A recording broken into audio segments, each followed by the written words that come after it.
Le constructeur automobile Volkswagen vient d'annoncer la fermeture de 3 de ses usines en Allemagne, tandis que la marque Audi va arrêter la production dans une usine en Belgique.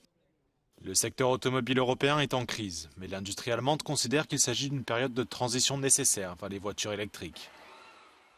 Cette transition pourrait cependant avoir un coût élevé pour les travailleurs du secteur automobile, car la production de voitures électriques nécessite moins de main-d'œuvre que la fabrication de véhicules traditionnels.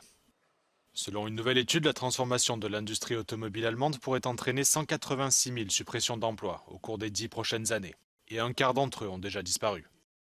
L'association allemande de l'industrie automobile affirme que d'autres emplois pourraient être créés, mais il faudra pour cela que le secteur améliore sa compétitivité.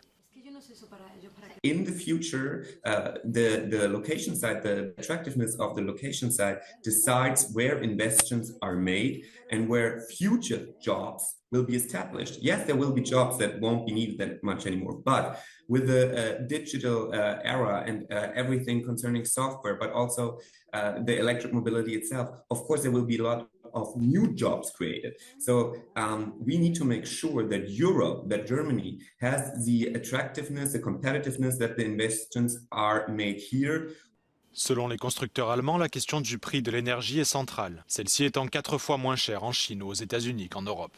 En revanche, la récente entrée en vigueur de droits de douane européens sur les véhicules électriques fabriqués en Chine fait toujours débat.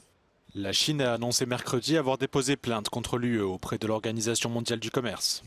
L'ONG Clean Transport affirme cependant que ces nouvelles taxes permettront au secteur européen de respirer pendant cette période de transition. The tariffs will not change the entire dynamics completely. Maybe instead of importing those electric vehicles from China, we will see a lot more factories here in Europe where Chinese manufacturers are producing those vehicles locally, which can also be good news for Europe.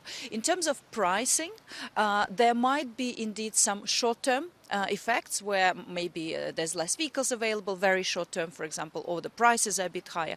But generally, it's very hard to say because it really depends on the pricing strategies of Chinese car makers, and a lot of them have very comfortable profit margins. Julia Poliskanova affirme par ailleurs que les décideurs politiques et la Commission européenne ont un rôle majeur à jouer pour l'environnement commercial de l'industrie verte. Selon elle, il est également important de convaincre les Européens de passer aux véhicules électriques le plus rapidement possible. Les ventes de voitures neuves ont fortement chuté en 2024, avec une baisse de 18,3% par rapport à l'année dernière. Et si les ventes de véhicules électriques augmentent dans de nombreux pays, elles continuent de stagner en Europe.